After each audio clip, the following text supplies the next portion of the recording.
हम सबके लिए एक मिनट। नमस्कार दोस्तों, महावीर आईएएस में आप सबका स्वागत है। आशा है आपने कल का लेक्चर देखा होगा। आज ये हमारा सेकंड लेक्चर है, एसए मास्टर क्लास। आपकी जो आने वाली मेंस है उसके प्रिपरेशन हम कर रहे हैं साथ में एसए मास्टर क्लास। कल का लेक्चर आपने देखा होगा तो हम थोड़ा सा रिवाइज कर लेते हैं। हमने कल क्या क्या देखा, पिछला वाला जो लेक्चर है उसमें हमने उसमें सिलेबस देखा कि बिहार पब्लिक सर्विस कमीशन आपसे क्या एक्सपेक्ट करता है, अपेक्षा क्या है उसकी। सेकंड पॉइंट हमने देखा कि एसे का महत्व क्या है, आपके पूरे प्रोसेस में जो है उसका पैटर्न किस तरह होता है। अंक विभाजन जो है 300 अंकों के लिए 3 ऐसे आपको लिखने हैं। 3 खंड होते हैं, 3 सेक्शन होते हैं, हर सेक्शन में 4 विषय होते हैं, उसमें से एक आपको लिखना है। इसके बारे में हमने देखा था और टाइप्स भी देखे थे ऐसे के, ये जीएस बेस्ड जिसे कहते हैं, और सेकंड जो मैंने कहा था एब्स्ट्रैक्ट या फिलोसॉफिकल या लिटरेरी या कोड बेस्ड जिसे हम कहते हैं। तो ये जो है सब जीएस बेस्ड टॉपिक है और हिस्टोरिकल कल्चरल ये सब हमने कल देखा था। जो तीसरा सेक्शन होता है, हम बात कर रहे थे कल बिहार की जो लोकोक्तियाँ हैं या पहेलियाँ हैं उस पर आधारित एक ऐसे आपको लिखना होता है। 4 आपको ऑप्शन दिए जाते हैं, उनमें से एक आपको चुनना है। एक धोबे का कुकुर में घर के ना घाट के, मतलब खड़ी बोली में जैसे धोबी का कुत्ता ना घर का ना घाट का, ऐसे कहा जाता है। जैसे हर रीजनल लैंग्वेज हम जिसे कहते हैं या जो भी आपकी बोली है उसमें इस तरह के जिसका अर्थ सेम है, मीनिंग सेम है, पर उसका एक्सप्रेशन हर लैंग्वेज में अलग है, ऐसी लोकोक्तियाँ हर भाषा में होती है। ये हमने देखा। ये आपके PYQ 68 जो आपकी मेंस हुई, ये आपके PYQ थे। ऐसे के टॉपिक जो है ये भी हमने देखा था कल। मैं सिर्फ ओवरव्यू कर रहा हूँ, जिन्होंने नहीं देखा उनके लिए, आप बाद में देख लीजिएगा अगर नहीं देखा तो।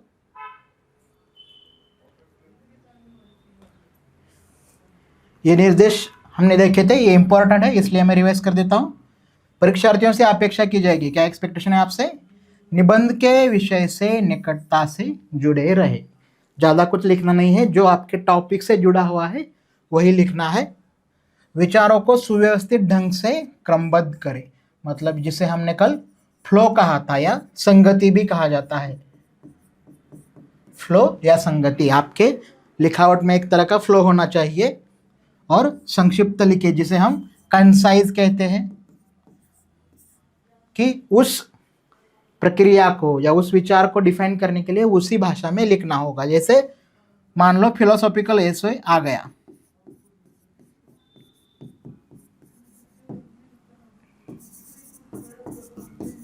मान लो कल परसों जैसे हुआ ऐसे का जो कि सत्य का कोई रंग नहीं होता, ऐसा यूपीएससी ने 2025 के मेंस में जो पहला ऐसे है वो पूछा, वो फिलोसॉफिकल ऐसे है, तो उसकी भाषा उस तरह से होनी चाहिए।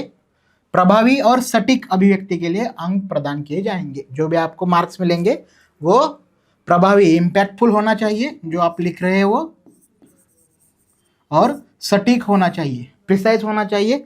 जिस जगह आप जो आपको पूछा गया है वही एड्रेस करना चाहिए। ये हमने देखा था। निबंध क्या है, मैंने कहा था आपकी कॉपी पे आप लिख लीजिए पहले पन्ने पे कि ये जीएस नहीं है, सबसे महत्वपूर्ण बात। और दूसरी महत्वपूर्ण बात, ये प्रतिभा नहीं है बल्कि एक स्किल है, जिसे हम कौशल कहते हैं। एक स्किल है जो एक्वायर किया जा सकता है। कल मैंने रोहित शर्मा का उदाहरण दिया था, आप पिछला वीडियो देख लीजिएगा। फिर निबंध से जुड़े बुनियादी प्रश्न हमने देखे थे।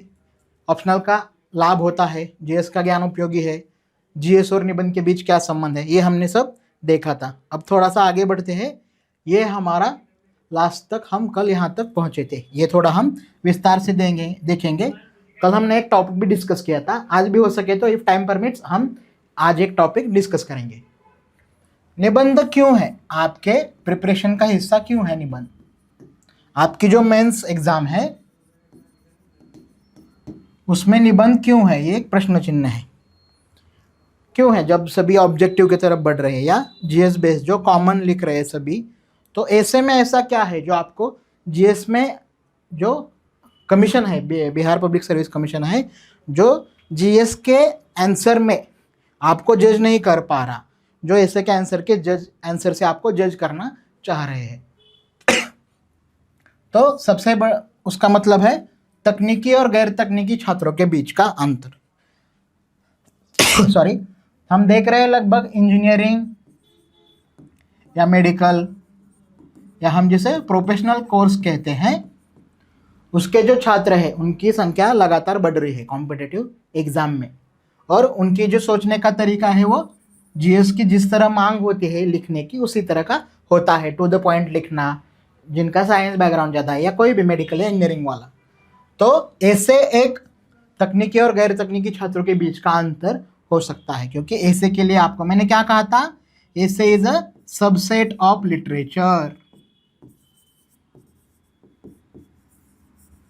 ऐसे क्या है, ऐसे साहित्य का एक उप प्रकार है, ऐसे साहित्य का उप प्रकार है, इसलिए उसकी लिखावट भी उसी तरह, उसे वैसे ही ट्रीट किया जाना चाहिए। आपके बारे में क्या जज करना चाहता है कमीशन? आप पर्याप्त कल्पनाशील या विश्लेषणात्मक है, आपकी एनालिटिकल स्किल किस तरह की है। एनालिटिकल स्किल मतलब कोई कॉम्प्लेक्स प्रॉब्लम है तो आप उसे देख सकते हैं, कितनी बारीकी से देख सकते हैं, कितनी डेप्थ से उसे देख सकते हैं, उसे उसके जो पुर्जे हैं वो अलग अलग करके। और इमेजिनेशन, कल्पनाशील, आपकी इमेजिनेशन किस तरह की है, अगर कोई प्रॉब्लम हुआ, कोई समस्या आपके सामने आई तो आपकी इमेजिनेशन स्किल क्यों है, ये क्यों हुआ है ऐसे जो है। जैसे अगर हम आईसीएस का इतिहास पढ़ेंगे, आईसीएस जो थी ना, इंडियन सिविल सर्विस, जो अंग्रेजों ने शुरू की थी, उसका जो सिलेबस था, उसके सिलेबस में 50% जो है वो लिटरेचर हुआ करता था। आईसीएस का जो पूरा सिलेबस था उसमें 50% सिलेबस है इंग्लिश लिटरेचर का हुआ करता था। ऐसा क्यों था? क्योंकि ब्रिटिश जो पावर है वो यहाँ एक ऐसा क्लास बनाना चाहती थी जो टेस्ट में इंग्लिश हो, वो हिंदुस्तानी हो, मतलब उसकी टेस्ट इंग्लिश होनी चाहिए, जिसे ब्राउन इंडियन कहना चाहते थे, वो ब्राउन क्लास जिसे हम कहते हैं। तो लिटरेचर में क्या आता है, लिटरेचर में आपकी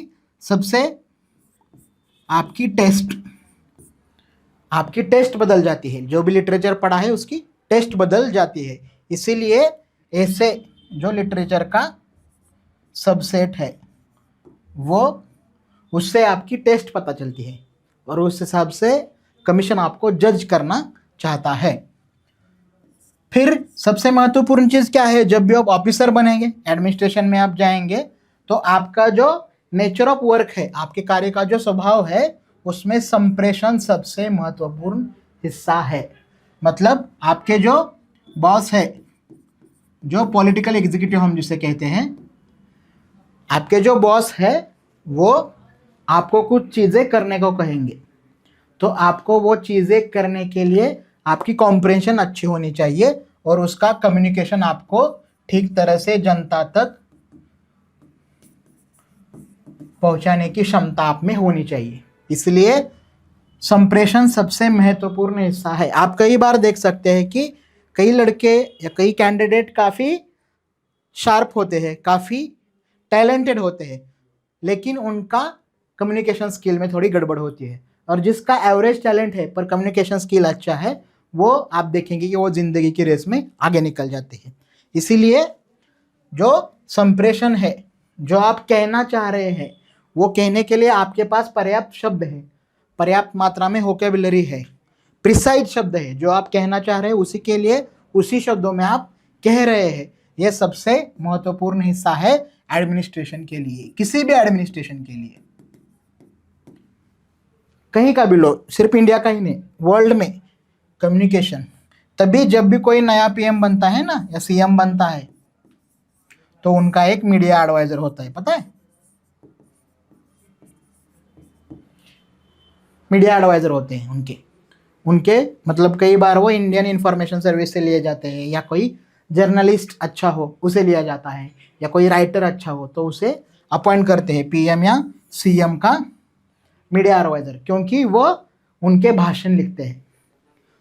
अगर कोई चीज़ है तो वो किस तरह से डिलीवर की जानी चाहिए, ये सब वो तय करते हैं। उसी तरह जब एडमिनिस्ट्रेशन में आप जाएंगे तो आपका सबसे महत्वपूर्ण आपकी क्वालिटी जो है वो कम्युनिकेशन है। आपको आपके पॉलिटिकल एग्जीक्यूटिव से बात करनी है, जो बॉस है आपके, एमपी है या एमएलए है, और दूसरी आपका जो कनेक्ट है वो सीधा जनता से है। किसके लिए काम कर रहे हैं हम? जनता के लिए काम कर रहे हैं। तो वो कनेक्ट सबसे महत्वपूर्ण है, और उसी लिए आपको कम्युनिकेशन स्किल की आपकी अच्छी होनी चाहिए, और जिसका ऐसे अच्छा है उसकी कम्युनिकेशन स्किल अच्छी है, ऐसा माना जाता है। ये लगभग थंब रूल है। जो अच्छा लिख पाता है, अपने थॉट्स एक फ्लो में अरेंज कर पाता है प्रिसाइजली, हम जिसे कहते हैं, जो आपसे एक्सपेक्टेड था ना ऐसे के सिलेबस में जो लिखा है वो। सेवा की एक अवधि के बाद आप क्या लिखते हैं ये बहुत महत्वपूर्ण है। मानो आपने ज्वाइन कर ली 21 ईयर में सर्विस, आपकी एज 21 ईयर है, तो जब आप रिटायरमेंट के नज़दीक पहुंचेंगे तब आप सेक्रेटरी या प्रिंसिपल सेक्रेटरी बनोगे। तो वो सबसे अहम पद होता है एडमिनिस्ट्रेशन में। तो आप क्या लिखते हैं, आप जो फाइल पे नोटिंग करते हैं वो बहुत महत्वपूर्ण होता है। फाइल पे जो आप नोटिंग करते हैं ये काम होना चाहिए या नहीं होना चाहिए, और उसके रीज़न आपको देने पड़ते हैं। अगर होना चाहिए तो क्यों होना चाहिए, नहीं होना चाहिए तो क्यों नहीं होना चाहिए, तो ये आपको रीज़न देने पड़ते हैं। तो आप जो लिख रहे हैं उसका एक वो काफ़ी अहम बात है, उसका महत्व ज़्यादा है। आपकी बोधगम्यता सबसे महत्वपूर्ण है, जिसे हम कॉम्प्रेhension स्किल कहते हैं। जैसे पॉलिटिकल एग्जीक्यूटिव ने कोई बात कही तो आपको शब्दों की अभिधा लक्षणा व्यंजना तीनों समझ में आनी चाहिए। ये क्या है हम कोर्स में देखेंगे, मतलब अभिधा लक्षणा व्यंजना क्या है, पर जिसे हम कहते हैं रीडिंग बिटवीन द लाइंस, वो आपका बहुत सही होना चाहिए। बहुविकल्पी प्रश्न इसलिए है, आपको काफ़ी टॉपिक दिए जाते हैं, वो इसलिए दिए जाते हैं क्योंकि वो आपकी ज्ञान की गहराई को जांचना चाहते हैं। मैंने जो कहा था ना कल, क्या सब्जेक्ट आपको कितना डीप पता है, आप कितनी गहराई से उसका अध्ययन किया है, अभ्यास किया है। ऐसे का और एक महत्व है जो आपने सबसे प्रैक्टिकल चीज जो है ऐसे के बारे में, अंकों की दृष्टि से फर्क लाने का अवसर। क्योंकि जीएस में एक सर्टन रेंज होती है, उससे ज़्यादा मार्क्स नहीं मिलते, जो भी है प्लस माइनस जो है आपका। अगर आपने 250 अंकों का पेपर लिखा तो आप लगभग 55% से ज़्यादा मार्क नहीं ला सकते जीएस में। ऐसे में आप 75 तक जा सकते हैं, 75%, मतलब 300 का है आपका, तो आप 230 240 तक उसमें ला सकते हैं मार्क। अच्छे से लिखना आना चाहिए। तो आप जीएस में कितना भी हार्ड वर्क कर ले, 55 या मैक्सिमम 57% से आगे आप जा नहीं सकते सभी जीएस में। एक जीएस में जाएंगे, पर इनपुट आउटपुट रेशियो हम जिसे कहते हैं कि आपने एफर्ट्स कितने दिए और उसका आउटपुट आपको कितना मिला, वो ऐसे में सबसे ज़्यादा है। अगर हम ध्यान से पढ़ाई करें, प्रैक्टिस करें लिखने की, तो ऐसे का इनपुट आउटपुट रेशियो बढ़िया है। और दूसरी सबसे अहम बात कि यह एक प्रतियोगी परीक्षा है, मतलब ये कंपटीशन है। सो जीएस में जो भी हो, जो टॉपर्स होंगे उनके जीएस के मार्क्स में ज़्यादा अंतर नहीं होता, वो +-10 में काफ़ी जीएस के मार्क उनके हो जाते हैं। 120 मिले, 105 मिले, 115 मिले 250 में से। पर अगर ऐसे देखेंगे आप तो ऐसे का जो फर्क है वो बहुत ज़्यादा हो सकता है। किसी ने 162 लिए, किसी ने 95 ही लिए, मतलब अब आपका 300 प्रश्नों का है ना, 300 अंकों का है, तो कोई यहाँ पे 220 तक जा सकता है मैक्सिमम, या 230 तक जा सकता है, 70% जो बोला तो। और कोई होगा जो 80 में ही सिकुड़ जाएगा, 90 में ही सिकुड़ जाएगा, 90 में। ठीक है, तो ये प्रतियोगी परीक्षा है। तो आपको भीड़ से अलग दिखने का जो एडवांटेज है वो ऐसे में आप ले सकते हैं। मैं बाकियों से अलग हूँ, मैं बाकियों से बेहतर हूँ, ये आप ऐसे में प्रेजेंट कर सकते हैं, क्योंकि ये आपके पर्सनैलिटी का एक्सटेंशन होता है एक प्रकार से। अब हमने ये देखा कि ऐसे क्यों है आपके सिलेबस में। अब हम देखेंगे ऐसे क्या है।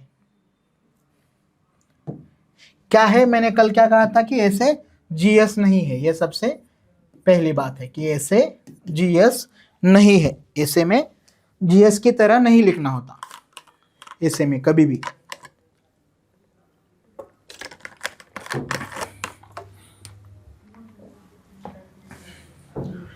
आपने स्कूल के दिनों से लिखा है ऐसे, पर इसका मतलब ये नहीं कि आपको कॉम्पिटिटिव एग्जाम का ऐसे लिखना आ गया। ये दोनों अलग अलग बातें हैं, क्योंकि स्कूल का एक लेवल है, वो सर्टन लेवल से ज़्यादा नहीं हो सकता। वो काफ़ी सहज और सिंपल रहता है। मानो कि मेरा प्रिय पशु, मेरा प्रिय त्योहार, मेरा सबसे अच्छा मित्र, या फिर इमेजिनेशन में आपको कहेंगे अगर मैं भारत का प्रधानमंत्री होता या होती, अगर मैं बिहार का मुख्यमंत्री होता या होती। प्रतियोगी परीक्षा ये बिल्कुल अलग गेम है इसका ऐसे का, क्योंकि यहाँ पे जो टॉपिक होते हैं उनकी रेंज काफ़ी वाइड होती है, बहुत बड़ी होती है, और टॉपिक कुछ कॉम्प्लेक्स भी होते हैं। जैसे कि हमने कल जो देखे, एक टॉपिक होगा विमेन एम्पावरमेंट का, एक होगा कास्ट और सोशल जस्टिस का, एक होगा बिहार की कोई लोकोक्ति होगी जिसे हम प्रोवर्ब भी कहते हैं, एक होगा आईआर का, एक होगा साइंस का, एक होगा टेक्नोलॉजी जो अभी है उसका, या फिर एनवायरनमेंट का होगा। और इन सब के बाद में जो बचता है वो फिलोसॉफिकल हम जिसे कहते हैं, या लिटरेरी जिसे कहते हैं, या कोटेशन बेस हम जिसे कहते हैं। तो ये रेंज काफ़ी वाइड है। आपके जो पर्सनैलिटी के जितने भी आयाम हैं, जितने भी पहलू हैं, वो यहाँ जज किए जाएंगे कि आप किस तरह से लिखते हैं। ये एक साहित्य का उपसमुच्चय, जैसे मैंने कहा कि एक सबसेट ऑफ लिटरेचर है। ऐसे जो है तो उसे उसी तरह से ट्रीट किया जाना चाहिए। उसका मतलब क्या है, इस लाइन का सबसे महत्वपूर्ण अर्थ ये है कि it should be a one piece.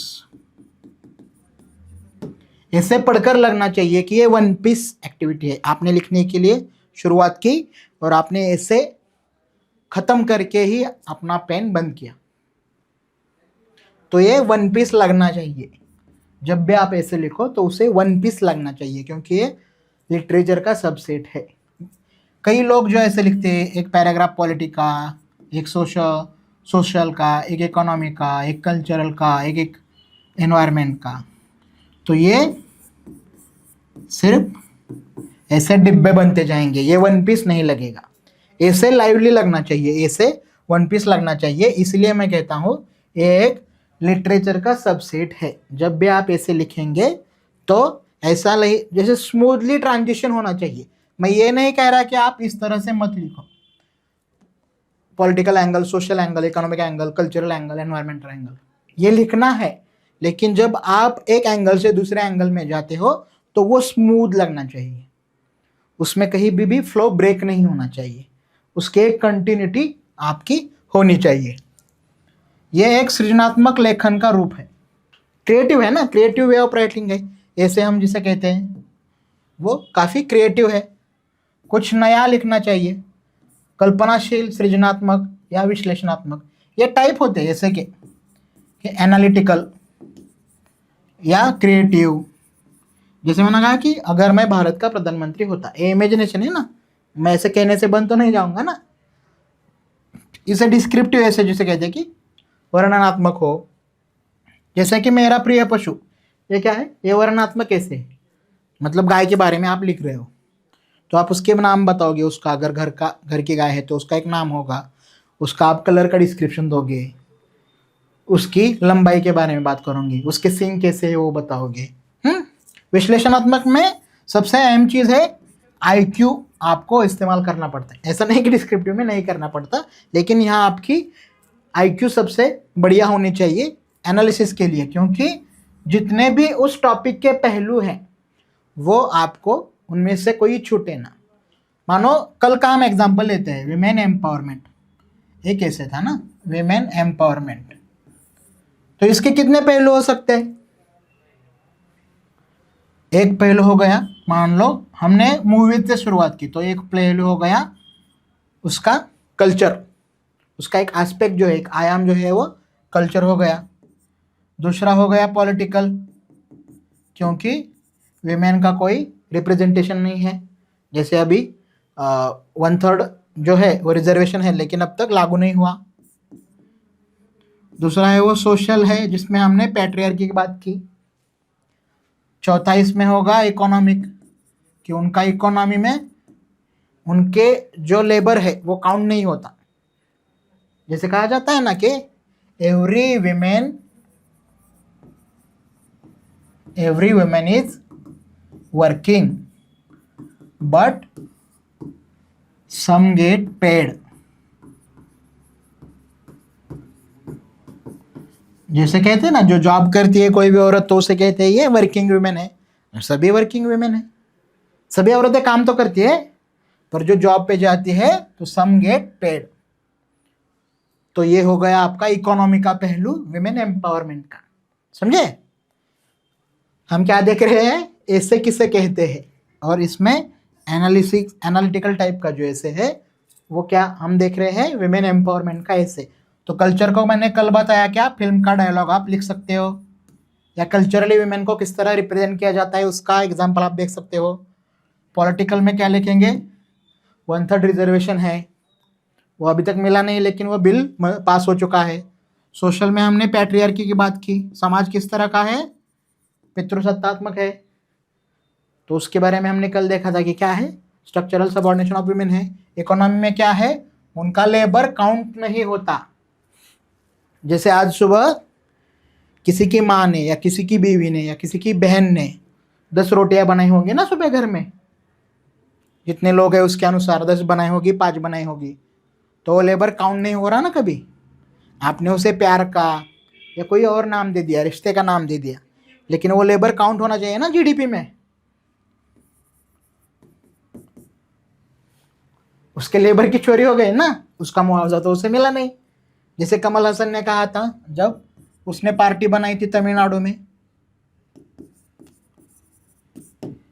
कि अगर मेरे पार्टी की सरकार आई तो हर एक हाउसवाइफ को मैं पर महीना 6,000 रुपये दे दूंगा उसके अकाउंट में।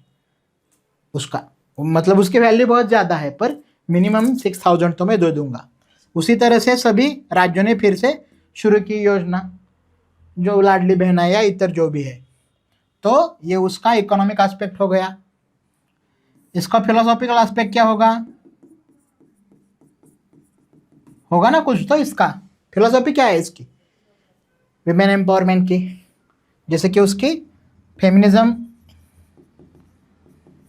एक विचारधारा है ना, तो उसके बारे में हम बात करेंगे कि पर्सनल इज पॉलिटिकल।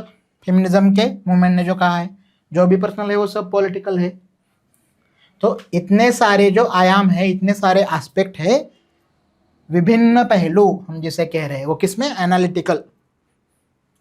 तो इस तरह से आप इस ऐसे को देख सकते हैं। आगे बढ़ते हैं। कोई भी वाद विवाद योग्य विषय, उसका पक्ष विपक्ष, मानो ईवीएम चुनाव या पारंपरिक चुनाव, ऐसा आपको ऐसे दिया गया, या आर्टिफिशियल इंटेलिजेंस, बून और बेन, शाप या वरदान, अभिशाप या वरदान, ऐसा। और ये प्रश्न चिन्ह, क्वेश्चन मार्क लगा दिया। तो आपको अगर एआई शाप है तो आपको उसके जितने भी एस्पेक्ट है वो लिखने पड़ेंगे। फिर आपको वरदान मानते हो आप उसे, उसके एस्पेक्ट लिखने पड़ेंगे। तो एक भी उसका पहलू, एक भी उसका एस्पेक्ट छूटना नहीं चाहिए। और अंत में क्या है, परिपक्व और संतुलित रहे। एक बैलेंस ओपिनियन आपसे एक्सपेक्टेड है, क्योंकि आप एडमिनिस्ट्रेटर बनने वाले हैं।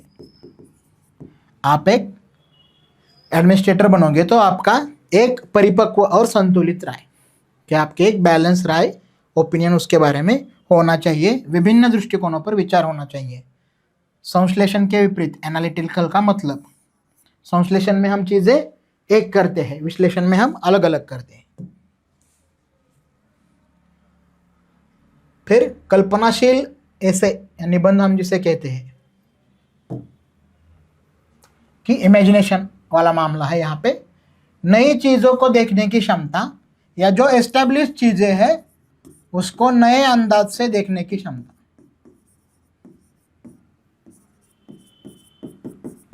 नए अंदाज में देखना या नई चीजों को देखना। मानो ये एक ऐसे का टॉपिक है, यदि युवावस्था जानती, यदि बुढ़ापा कर पाता, या फिर गुड फेंसेस में गुड नेबर। इसके जो भी विभिन्न अर्थ है, एक से अधिक अर्थ है, वो आपको निकालने, उसके संदर्भ खोजना, इसमें इमेजिनेशन लगेगा। तो आपके उनको किस चीज में इंटरेस्ट है, आपकी इमेजिनेशन की पावर जो है, उनकी क्षमता, एनालिटिक और एक्सप्रेशन। इमेजिनेशन,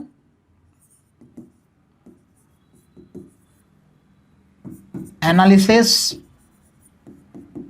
और एक्सप्रेशन। तो किसी भी कैंडिडेट के ये तीन क्षमताएं उन्हें जज करनी है कि आप कितना इमेजिनेटिव हो सकते हो किसी प्रॉब्लम को लेकर, उसको सॉल्व करने को लेकर। आप किसी प्रॉब्लम को किस तरह से एनालाइज करते हो, इसमें वो इंटरेस्टेड है, और वो आप एक्सप्रेस कैसे करते हो, जो भी आपका सॉल्यूशन है वो आप किस तरह से एक्सप्रेस करते हो। ऐसे का सबसे महत्वपूर्ण बात क्या है, जो हमने कल एक चीज में देखी थी, संगति हम जिसे कहते हैं, या उसका एक फ्लो, प्रवाह हम जिसे कहते हैं, वो एक महत्वपूर्ण पहलू है। और उसके लिए क्या चाहिए, आप कंसंट्रेशन आपकी अच्छी होनी चाहिए, एकाग्रता होनी चाहिए। मतलब आपने ऐसे का टॉपिक पढ़ा, उस पर 10 मिनट आपने ब्रेनस्टॉर्मिंग की, एक 2-3 मिनट में आपने एक रफली स्ट्रक्चर बनाया एक रफ पेपर पे, और फिर आपने लिखने के लिए शुरुआत की। तो ऐसे खत्म होने तक आपके मन में कोई भी दूसरा विचार नहीं आना चाहिए जो ऐसे से रिलेटेड ना हो। इसे कहते हैं एकाग्रता। विषय वस्तु और परिपक्वता बनाए रख सकती है। यह आपके एक मैच्योर आपकी ओपिनियन होनी चाहिए। अच्छा लेखन का अर्थ कठिन भाषा नहीं होता। जो अच्छा लेखन होता है उसका मतलब कोई कॉम्प्लेक्स नहीं लिखना, सिंपल लिखना सबसे मुश्किल काम है, वो आपको सिंपल लिखना है। आपकी जो भाषा है वो सिंपल होनी चाहिए कि कोई भी एक ग्रेजुएट आदमी पढ़कर उसे समझ सके कि आपने क्या लिखा है, इतनी वो सहज होनी चाहिए। और उचित शब्द का चयन करना, ये सबसे महत्वपूर्ण बात है। इसके लिए आपकी वोकैबुलरी अच्छी होनी चाहिए। किसी भी भाषा में आप लिखो, हिंदी में लिखो, अंग्रेजी में लिखो, जो भी आपका मीडियम है, तो उसकी एक पर्याप्त मात्रा में आपके पास उसकी खुद की वोकैब चाहिए। क्योंकि उचित शब्द, जैसे कि हमने क्या कहता है, जैसे हमने मारना, मारना एक क्रिया है ना, एक कोई तो घटना हुई, कोई मर गया, तो हम क्या कहते हैं, जैसे मान लो किसी पॉलिटिकल फिगर को मार दिया, तो हम क्या कहते हैं, असैसिनेशन शब्द का इस्तेमाल करते हैं।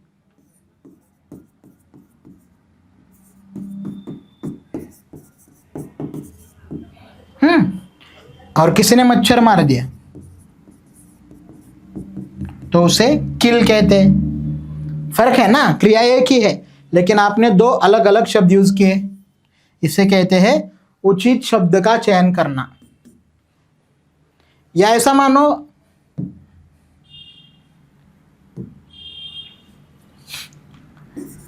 राम ने रावण का वध किया,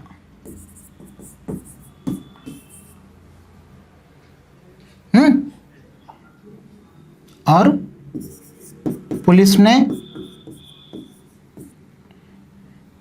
गोली मारी, किसी को भी हो, जो भी हो, प्रोसेस सेम ही है ना, किसी की जान गई है, लेकिन ये अच्छाई की बुराई पर जीत है, इसलिए वध शब्द का इस्तेमाल किया। और यहाँ पे मानो ऐसा किसी ने मच्छर मारा, तो इसमें कोई इथिकल कंसेप्ट नहीं है, मच्छर मारना या ना मारना इसमें कोई मॉरल एम्बिग्यूटी नहीं है, वो एक अमोरल चीज़ है, अमोरल प्रोसेस है, इसीलिए सीधा लिख दिया मारा। इसमें एक एथिक्स है कि अच्छाई ने बुराई को परास्त किया, इसलिए इसे वध कहा गया। मतलब मारना अलग चीज़ है, वध अलग चीज़ है, इसे कहते हैं उचित शब्द का चयन। समझ गए? नेक्स्ट, ऐसे के प्रकार जो है मैंने कल लूजली समझाया था, अब इसे देखते हैं यहाँ से। एक तो है जीएस आधारित, मतलब एजुकेशन के मामले में हो, जेंडर के मामले में हो, या जो भी हो, इतर साइंस टेक हो, एनवायरनमेंट हो। और यहाँ पे अमूर्त एब्स्ट्रैक्ट हम जिसे कहते हैं, एब्स्ट्रैक्ट या दार्शनिक फिलोसॉफिकल या लिटरेरी या कोटेशन बेस, ये सब एक ही कैटेगरी में आएंगे। जैसे मानो सत्य जिया जाता है, सिखाया नहीं जाता, ये पॉलिटिकल है, इसमें जीएस का ज्ञान आपको कहीं ज़्यादा आपको काम नहीं आने वाला। अगर यहाँ पे एजुकेशन आपने पढ़ा है या सोसाइटी जेंडर के बारे में पढ़ा है, तो आप वुमेन एम्पावरमेंट ऐसे में कुछ लिख सकते हैं। तो जीएस के ज्ञान पे बेस पे कोई लिख सकते हैं, तो उसे जीएस बेस हम कह देंगे। इसके चरण क्या है? सबसे महत्वपूर्ण, किस तरह से ऐसे लिखा जाता है।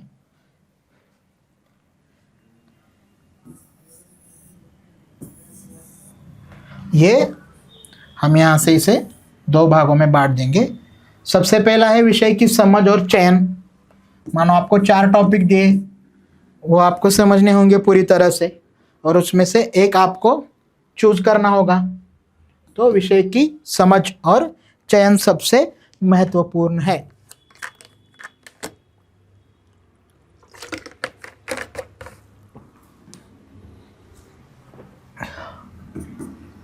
कई बार क्या होता है, हमने टॉपिक पढ़ा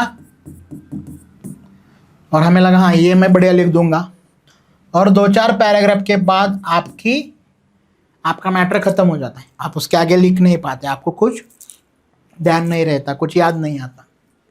तो इसलिए सबसे महत्वपूर्ण है विषय को समझना, जो भी टॉपिक दिया है उसका चयन, और उसका सेकंड स्टेप है ब्रेनस्टॉर्मिंग। जैसे एक रफली उसका स्ट्रक्चर बनाना कि हम इंट्रो में क्या लिखेंगे, बॉडी में हम जैसे P1, P2, P3 पैराग्राफ हम जिसे कहते हैं, उसमें क्या लिखेंगे, कौन से एग्जाम्पल हम यूज़ करेंगे। जो भी आपकी टेक्निक है वो टेक्निक मैं आगे बताऊंगा, हम कोर्स में पढ़ेंगे, पर ये सबसे महत्वपूर्ण हिस्सा है किसी भी ऐसे राइटिंग का। ये कॉपी में लिख लो आप, चारों चीज़ें, 6 चीज़ें जो है वो, ये आपके स्टेप्स है, ऐसे किस तरह से लिखा जाएगा। उसमें सबसे महत्वपूर्ण स्टेप है ब्रेनस्टॉर्मिंग या चिंतन हम जिसे कहते हैं। उसके बाद एक स्ट्रक्चर बनाना, उसके बाद इंट्रो लिखना, मुख्य भाग बॉडी लिखना, और कंक्लूजन। हम कल यहाँ इसका थोड़ा पार्ट हमने कल देखा था, इंट्रो, बॉडी और कंक्लूजन, जो हम कल जो हमने विमेन एम्पावरमेंट जब डिस्कस किया, तो ये 3 चीज़ें मैंने आपको बताई थी। तो सिनॉप्सिस या रूपरेखा बनाना हम जिसे कहते हैं। तो ये हमने टॉपिक कल देखा था, शिथिल कानून व्यवस्था और महिला सशक्तिकरण में बाधा। हम एक अलग टॉपिक देखेंगे आज, ये भी उसी तरह का है, वहाँ से ही जुड़ा है, मतलब थोड़ा सा उसका मैटर सेम ही होगा, तो हम ये स्किप कर देते हैं। हम आगे वाला देखेंगे, कोई अलग से होगा, तो डिफरेंट टॉपिक्स हैं हमारे पास, वो सेम हो जाएगा कल का डिस्कशन और आज का, इसलिए ये स्किप कर देंगे। टॉपिक अलग है लेकिन कोर उसकी थीम सेम है, जाति व्यवस्था एवं सामाजिक न्याय, ये आपका ऐसे का टॉपिक है, विशेषकर बिहार में ये आपका टॉपिक हुआ। जाति जो नहीं जाती, जाति जैसे हर लैंग्वेज में इस तरह की कोई प्रोवर्ब होगी, जैसे मराठी में प्रोवर्ब है, जात नहीं ती जात, जात नहीं ती जात, इसका मतलब क्या है? जाति जो नहीं जाती, जो जान नहीं रही इतने सालों से, उसे हम जाति कहते हैं। तो प्रस्तावना मैंने क्या कहा था, ये कौन सा टॉपिक है? ये जीएस बेस्ड टॉपिक है। कैसे? क्या कहा कि जो भी जीएस बेस्ड टॉपिक है उसमें एक प्रॉब्लम होता है। हमने कल देखा था कि कोई भी जीएस बेस्ड टॉपिक हो उसके कोर में एक कोई प्रॉब्लम जरूर होगा, उसकी समस्या कुछ तो होगी।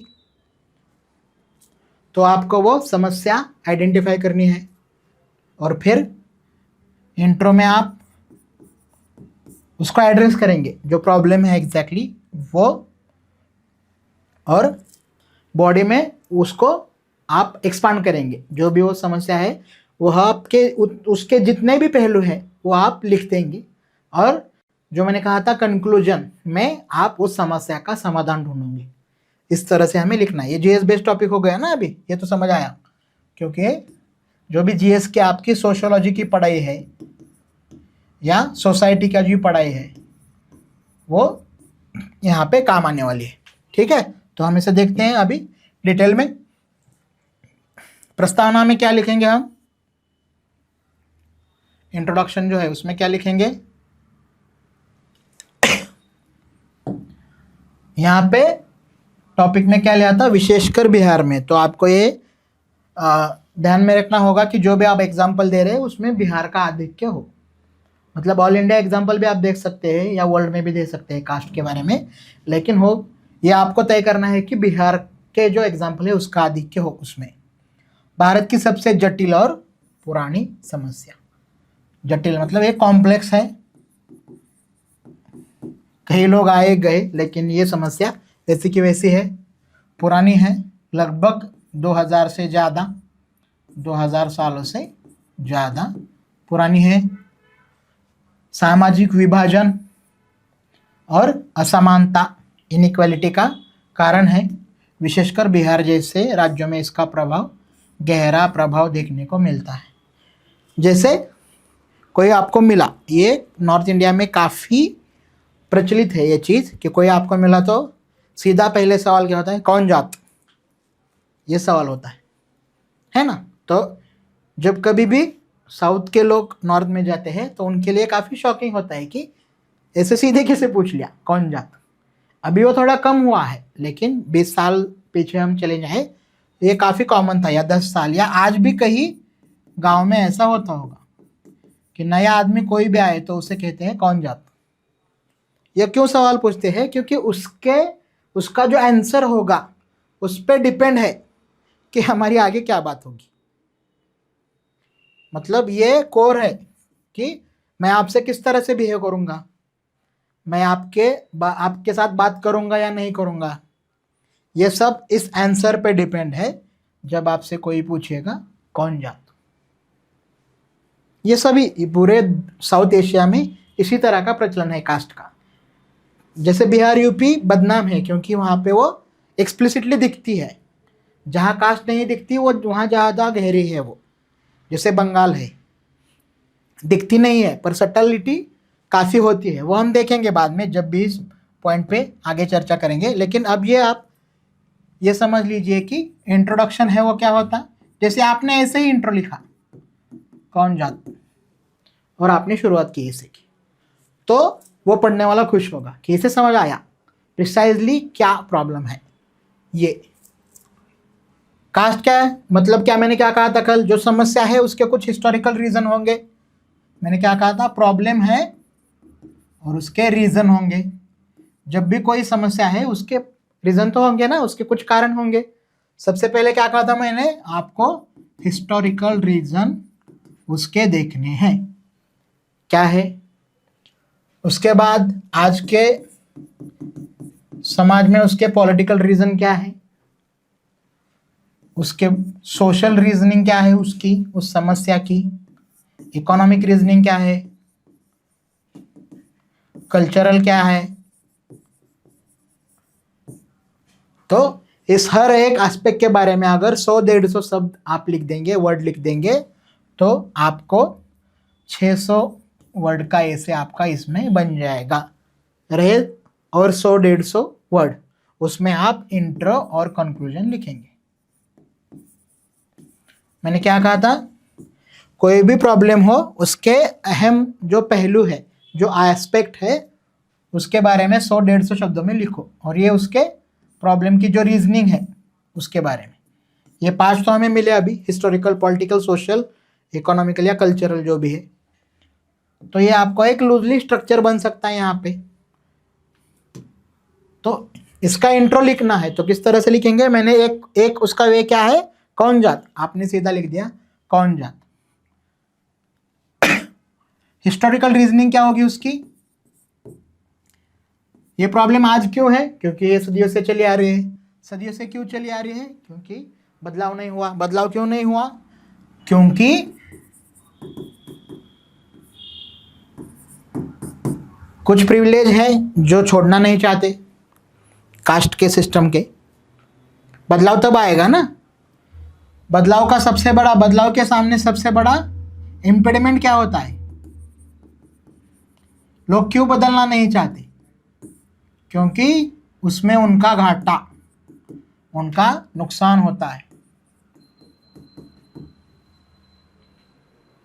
कुछ लोग बदलना चाहते हैं, कुछ लोग नहीं बदलना चाहते। जो लोग बदलना नहीं चाहते उनके प्रिविलेज है, इसलिए बदलना नहीं चाहते, क्योंकि कास्ट सिस्टम से ये सब डिफाइन होता है। क्या होता है हिस्टोरिकल रीजनिंग, उसका कहाँ से आई, उत्पत्ति कहाँ से हुई उसकी, सबसे अहम बात।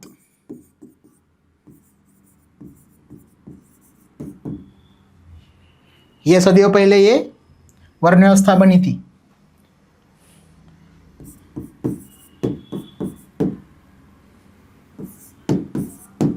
है ना, 4 वर्ण है ना हमारी सोसाइटी में, ब्राह्मण, क्षत्रिय, वैश्य, शूद्र, और जो इसके बाहर है उसे पंचम या अस्पृश्य कहा जाता है, मतलब पहले कहा जाता था।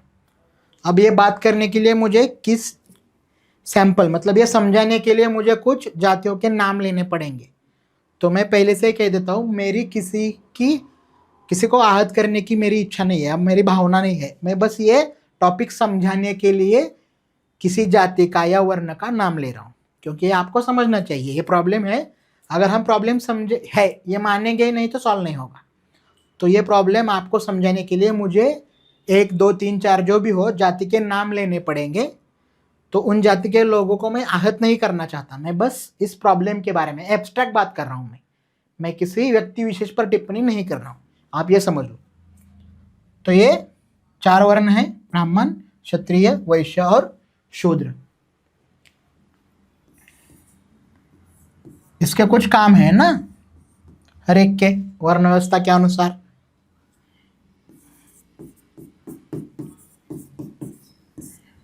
क्या है, पुरोहित, अध्ययन, अध्यापन और पौरोहित करना। क्षत्रिय तो मिलिट्री और एडमिनिस्ट्रेशन और स्टेट, ये उनका काम है। इनका काम है ट्रेड एंड कॉमर्स, और इनका काम है इन तीनों की सर्विस, वो भी बिना पैसे की, शूद्र वर्ण जिसे कहते हैं। तो क्या हुआ, ये आप ध्यान में रखो, 4 नाम जो है बिकी हुई है जो है, तो मैं आपको समझाता हूं आगे। तो ये कायम कैसे रहेगी, मानो जाति व्यवस्था है, तो ये कायम किस तरह से रहेगी,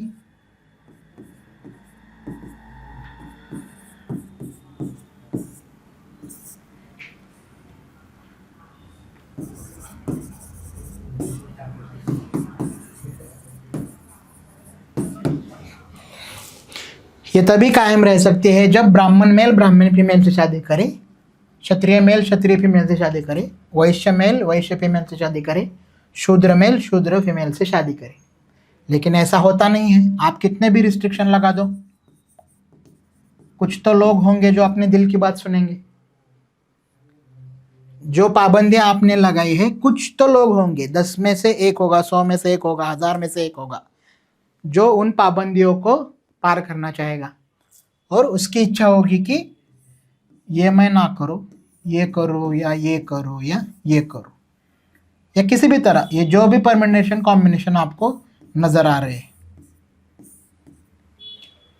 तो ये समय के साथ साथ ये शुरू हुआ कि एक वर्ण के मेल ने दूसरे वर्ण के फीमेल से शादी की, या एक वर्ण के फीमेल ने दूसरे वर्ण के मेल से शादी की। तो इसकी जो संतान है उससे जातियां बनी, ये एक हाइपोथेसिस है। मैं नहीं कह रहा हूं कि ऐसा ही हुआ है, मैं ये कह रहा हूं ये एक हाइपोथेसिस है, एक अनुमान है कि इस तरह से हुआ होगा। वर्ण से जाति कैसे बनी, समझ में आया? एक बार फिर से समझाता हूं। ब्राह्मण क्षत्रिय वैश्य शूद्र मेल, ब्राह्मण क्षत्रिय वैश्य शूद्र फीमेल। वर्ण व्यवस्था तभी वर्ण व्यवस्था बनी रह सकती है जब ब्राह्मण मेल ब्राह्मण फीमेल से शादी करे, क्षत्रिय मेल क्षत्रिय फीमेल से, वैश्य मेल वैश्य फीमेल से, शूद्र मेल शूद्र फीमेल से। लेकिन कुछ लोग होंगे जो इसके बाहर शादी करना चाहेंगे या संबंध बनाना चाहेंगे, तो ये इससे जो इस परम्यूटेशन कॉम्बिनेशन जो जाति जो संतान हुई उसको अलग अलग जाति से नाम दे दिए गए। जैसे मानो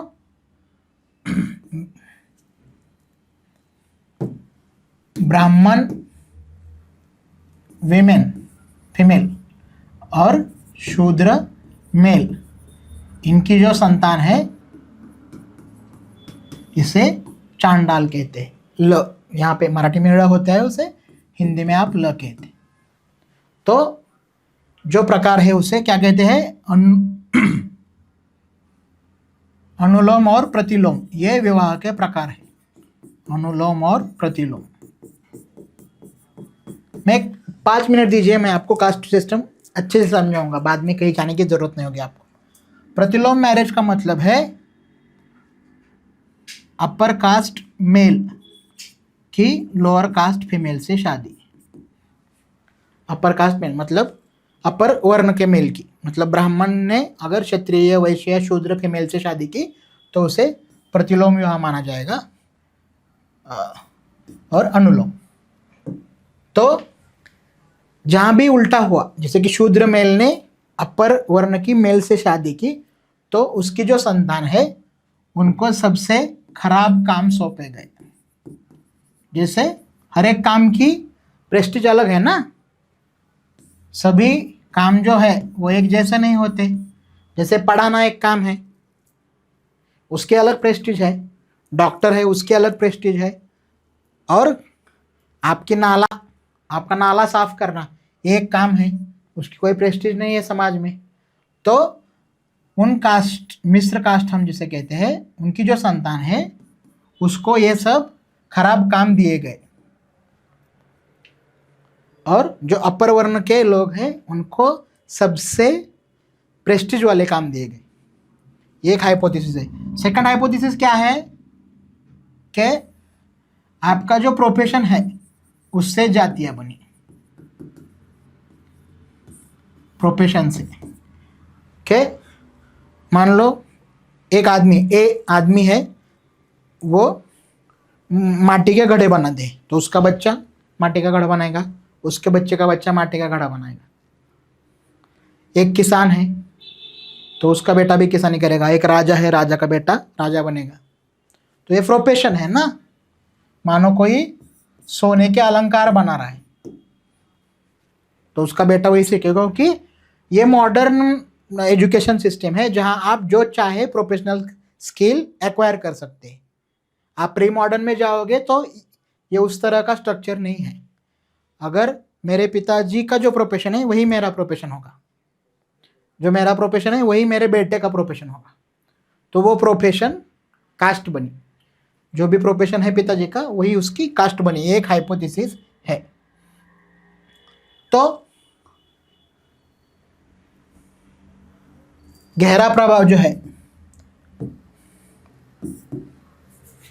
सबसे जटिल और पुरानी समस्या। स्वरूप हम जिसे किसे कहते हैं? जाति आधारित सामाजिक विभाजन। उसका नेचर हमें देखना है ना। वो हमने देखा बने किस तरह से, हिस्टोरिकल रीजनिंग हम देख रहे थे। अब वो पॉलिटिकल रीजनिंग देखेंगे, क्योंकि वो बदल क्यों नहीं रही।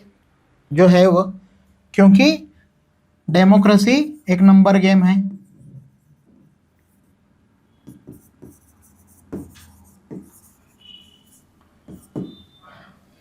और आप चाहते हैं कि आपके कास्ट का ही उम्मीदवार एमएलए बने या एमपी बने या सीएम बने, आप नहीं चाहते किसी और जाति का उम्मीदवार एमएलए बने।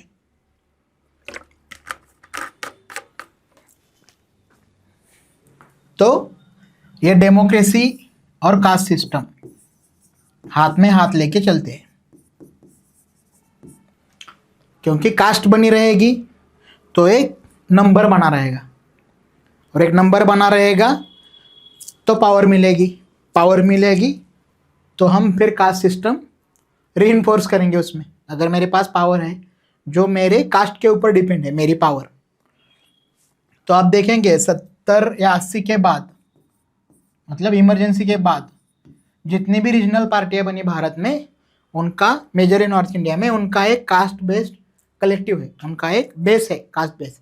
जैसे यूपी में क्या कहा जाता है, एमवाई, मतलब कोई एक कास्ट नहीं है जो पूरी पावर उसके पास रहती है, लेकिन एक क्लस्टर होता है कास्ट का, 2-3 लार्ज है। जैसे कि महाराष्ट्र में मराठा है कि पॉलिटिकल पावर उनके पास ज़्यादा है। जैसे आप कोई भी कैबिनेट मिनिस्ट्री देखिए, आपको समझ में आ जाएगा। तो उसी तरह पॉलिटिकल रीजनिंग हमने देखी, उसका नेचर क्या है, जन्म आधारित सामाजिक विभाजन। मतलब आप इंडिया में रिलीजन बदल सकते हैं लेकिन कास्ट नहीं बदल सकते।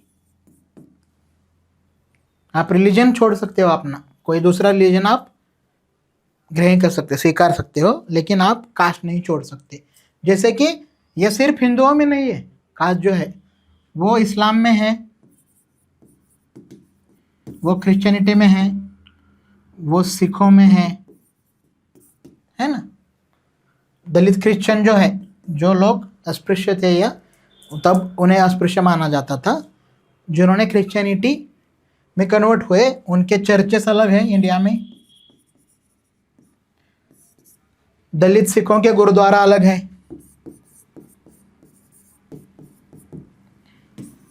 मुस्लिमों में वो शादी नहीं होती अगर कास्ट अलग है तो ये साउथ एशिया का पेक्यूलर फीचर है, क्योंकि यहाँ सभी रीजन में कास्ट पाई जाती है। आप अपना धर्म छोड़ सकते हैं, कास्ट नहीं छोड़ सकते। ये आपकी सबसे बड़ी आइडेंटिटी है, सबसे बड़ी in the sense one of the, आप उसे कह सकते हैं one of the most important identity. जब भी कोई आदमी होता है ना हिंदुस्तान में, उसकी आइडेंटिटी नहीं होती, आइडेंटिटीज होती है।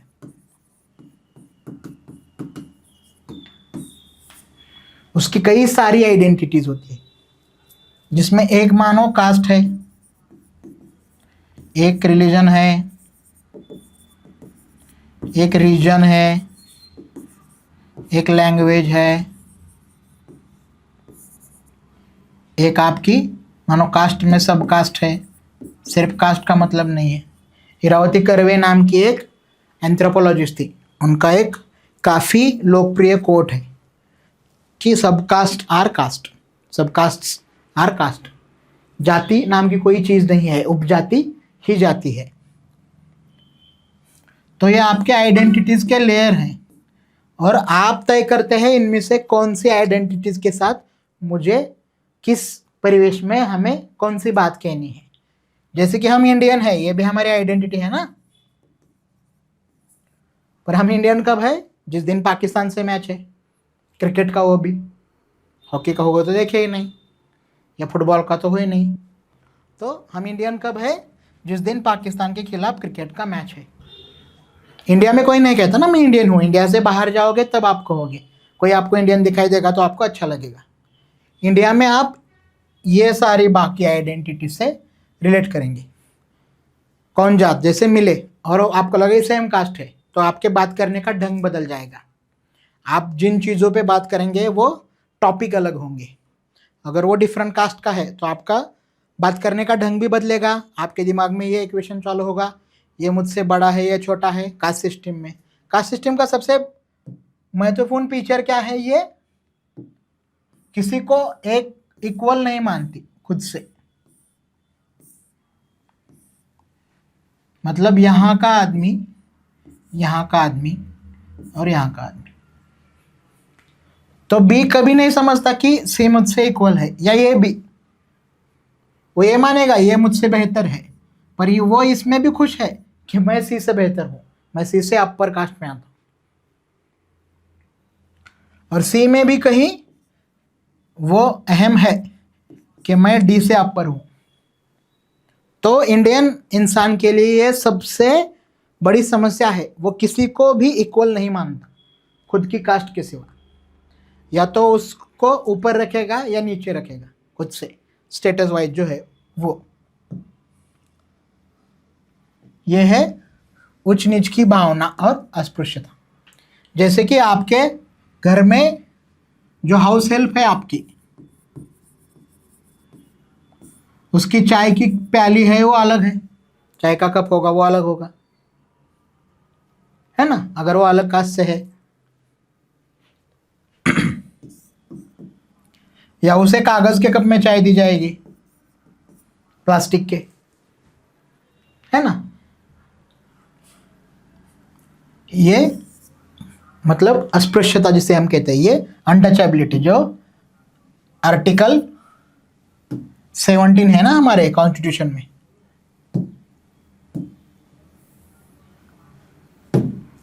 आर्टिकल 17, जिससे अस्पृश्यता खत्म की गई, कॉन्स्टिट्यूशनली खत्म की गई, और उसे एक क्राइम भी माना जाता है 1955 के एक्ट के तहत, कि अगर कोई अनटचेबिलिटी फॉलो कर रहा है तो उसे क्राइम माना जाता है।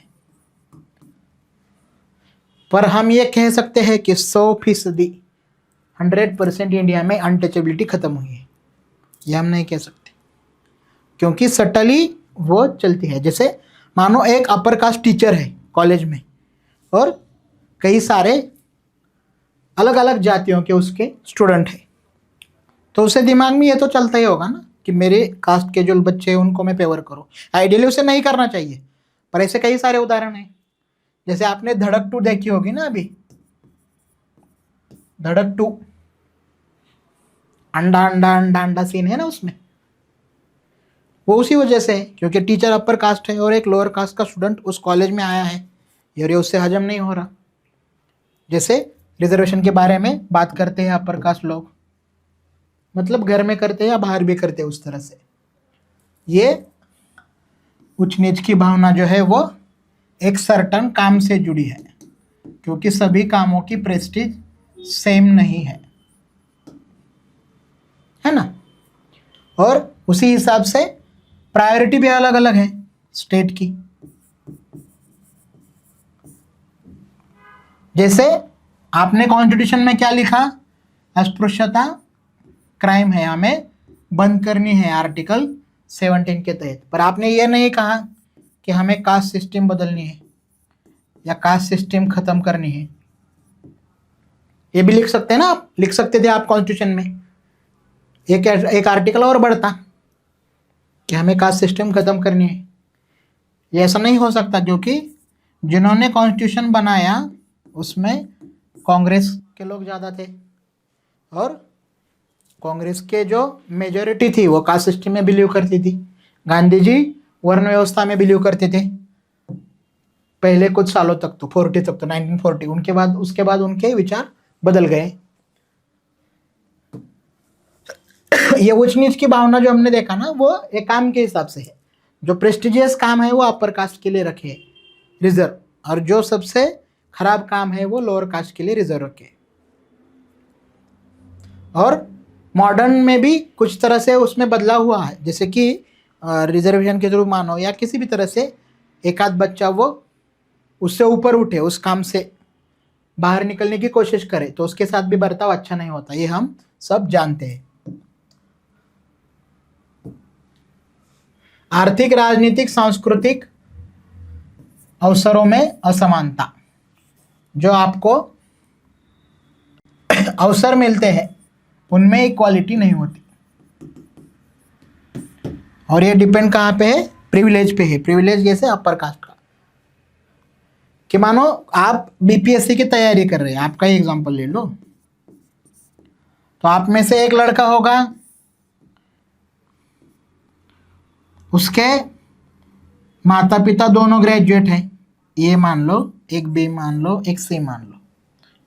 उसके माता पिता दोनों ग्रेजुएट हैं, तो उसका जो इम्पैक्ट होता है उस लड़के के 10th या 12th के मार्क के, वो अलग है। बी मान लो, उसके माता पिता सिर्फ 10वीं तक पढ़े हैं, तो उसका इम्पैक्ट बहुत कम होगा ए की तुलना में। 10th और 12th के मार्क में वो ज़्यादा इम्पैक्ट रहेगा क्योंकि उसके मार्क कम हो गए। और मानो सी के माँ बाप अनपढ़ ही है, तो वो इससे कम्पीट ही नहीं कर पाएगा, क्योंकि आपकी जो आय है वो डिपेंड करती है कि आप कितना पढ़े हो इस वर्ल्ड में। मतलब ये ग्रेजुएट है तो उनकी कुछ तो आय होगी, 40, 50, 60 हज़ार जो भी हो। ये 10th तक पढ़े हैं तो मानो इनकी 20 हज़ार होगी लगभग पूरे फैमिली की, और ये बिल्कुल ये पढ़े नहीं हैं तो ये 10,000 से कम में होंगे या बीपीएल होंगे, बिलो पावर्टी लाइन। अगर वो बिलो पावर्टी लाइन है तो सी का ब्रेन का जो डेवलपमेंट है वो भी पूरा नहीं होगा, क्योंकि ब्रेन डेवलपमेंट के लिए 0 से 5 साल में या 6-7 साल तक अच्छा न्यूट्रिशन चाहिए होता है। और ये 60 के पर मंथ कमा रहे हैं, तो एक का ब्रेन डेवलपमेंट ज़्यादा होगा। एक का ब्रेन डेवलपमेंट ज़्यादा होगा तो वो पढ़ाई में भी अच्छा होगा, और वो पढ़ाई में अच्छा होगा 10th में अच्छे मार्क लाएगा, 10th में अच्छे मार्क आएंगे 12th में अच्छे मार्क लाएगा, 12th के मार्क से उसका कॉलेज तय होगा, वो कौन से कॉलेज में जाएगा, सबसे बढ़िया कॉलेज में उसको एडमिशन मिल जाएगा, और फिर वह बीपीएससी की तैयारी करेगा। और सी है जिसका ब्रेन डेवलपमेंट ए की तुलना में कम हुआ है, तो लगभग 10th में एक बार फेल होगा, उसका कॉन्फिडेंस ख़त्म होगा, फिर एक बार ट्राई करेगा शायद पास हो जाए, फिर 12th में एक बार फेल करेगा, अंग्रेज़ी उसको कम आएगी, साइंस कम आएगा, मैथ्स कम आएगा, और इसके बाद वो मतलब ये तो 2 साल पीछे रहा, 10th में 1 साल फेल हुआ, 12th में 1 साल फेल हुआ, फिर ग्रेजुएशन कंप्लीट हुआ जैसे तैसे करके। तो सी के माँ बाप क्या कहेंगे, बेटा ग्रेजुएट हुए हो, कुछ काम धंधा सीख लो जल्द से जल्द ताकि घर में पैसा आए, क्योंकि हम तो बिलो पावर्टी लाइन है। इनका 60 का सैलरी तब तक 1,20,000 से ज़्यादा हुई होगी जब तक ये ग्रेजुएट हुआ होगा, तो इस पे कोई बर्डन नहीं है ना ये पे कमाने का। तो ये 2 साल, 3 साल, 4 साल, 5 साल कॉम्पिटेटिव की तैयारी कर सकता है। उसके पास अवसर सिर्फ उसने जैसे तैसे माँ बाप को मना लिया, एक अवसर दो, अगर प्रीलिम फेल हुआ तो नहीं करूँगा। देख रहे हो, तो ये ABC मतलब आपकी एजुकेशनल क्वालिफिकेशन, आप कितना कमाते हो, आप इस कॉम्पिटिटिव वर्ल्ड में कितना आगे बढ़ोगे, ये सब कहाँ से तय होता है, ABC आपके माता पिता की एजुकेशन क्या है, उनके पास रिसोर्सेज क्या है, और वो किस कास्ट से आते हैं। एजुकेशन और रिसोर्सेज किससे तय होते हैं, वो किस कास्ट से आते हैं। जैसे अब आप जो देखने वाले बच्चे हैं, मान लो 100 लोगों ने ये देखा या 1000 लोगों ने देखा, आप एक जैसे मान लो 100 लोग इकट्ठा बैठकर देख रहे हैं, या 10 भी लोग हैं, या 4-5 लोग का ग्रुप है, आप ये इतना वीडियो इकट्ठा देखो, आप आपस में तय करो। मानो 4 लड़के हैं, उन्होंने ये वीडियो इकट्ठा देखा, वो सब पॉइंट देंगे खुद को कि ए के माता पिता दोनों ग्रेजुएट हैं, इसके +5 पॉइंट हुए। बी के सिर्फ पिताजी ग्रेजुएट हैं, मदर 12th पास है, उसके +3 पॉइंट हुए। सी के माता पिता ग्रेजुएट नहीं है, 12th पास है दोनों, तो उसको 0 पे रखेंगे हम। डी के माता पिता ने स्कूल का चेहरा ही नहीं देखा, तो इसके -0.5 हुए। ऐसे हम पॉइंट देंगे खुद को। फिर और आप देखो कि ए के पास ज़मीन है, तो उसके और 5 पॉइंट हो गए, क्योंकि आपका वो एक एसेट है ना, वो आप कभी भी बेच सकते हैं, उस पर वो अगर उपजाऊ है तो खेती कर सकते हैं, तो उसमें पैसा आएगा। बी के पास मान लो ज़मीन नहीं है पर एक खुद का घर है, तो उसका 1 पॉइंट ले लो, क्योंकि उसको रेंट नहीं देना पड़ेगा। सी के पास मान लो घर भी नहीं है और ज़मीन भी नहीं है, तो ये 0 पर ही रहेगा। फिर डी का मान लो खुद का घर नहीं है, गांव में भी रहने नहीं देते, गांव से बाहर कहीं और जगह, तो मानो उसके और 5 कम हो गए, रेंट भी देना पड़ रहा है। तो इस तरह से अगर आप एक एक एस्पेक्ट चुनोगे, जो जीने का, जो लाइफस्टाइल का जो एस्पेक्ट है वो चुनोगे, तो आप 90% बार यही पाओगे कि ए इसमें अपर कास्ट निकलेगा और डी इसमें लोअर कास्ट निकलेगा। तो एक एक्सपेरिमेंट करके देखना, तो आप इसे समझ जाओगे। अब आते हैं अपने जो ऐसे का सेकंड पार्ट है कि खासकर बिहार में, जो मैं अभी एग्जांपल दे रहा हूँ आप आपके हिसाब से चेंज कर लीजिएगा बिहार की दृष्टि से। बिहार को आप जितना जानते हैं, बिहार के बारे में आपने जितना पढ़ा है, उससे आपको मैं एक सोचने का तरीका सिखा रहा हूँ आपको कि किस तरह से देखना है दुनिया को, किस तरह से समझना है।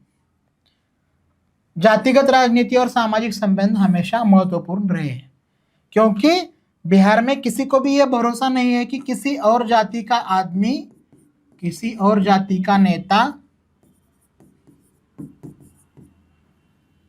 मेरा कुछ अच्छा कर सकता है, उसके आने से मुझे कुछ फायदा होगा, क्योंकि ये वहाँ के लीडर की टेंडेंसी होगी शायद।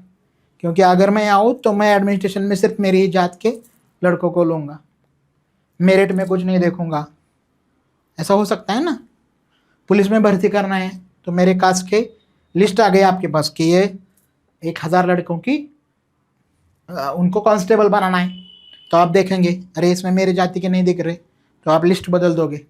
तो इस तरह से हुआ है क्या, या आपको उस तरह से एग्जाम्पल ढूंढने होंगे, क्योंकि और इसका सबसे इससे बाहर जाने का क्या तरीका है, क्योंकि लीडर आपके ऐसे चुनने चाहिए जो सिर्फ कास्ट में विश्वास नहीं रखते हो, वो चाहते हो कि बिहार के सभी लोगों की उत्थान हो, सभी लोगों के कुछ अच्छा हो उनके जीवन में। ऐतिहासिक रूप से यहाँ जमींदारी प्रथा ने ऊंच नीच को मजबूत किया है।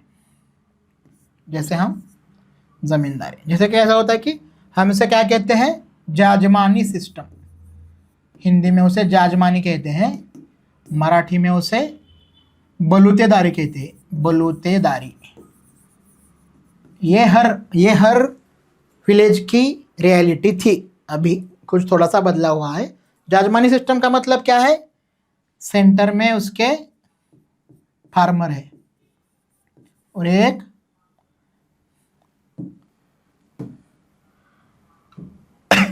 मान लो लैंड है उसके सेंटर में जाजमानी सिस्टम के, और उसके इर्द गिर्द जो है सभी सर्विस प्रोवाइडर है।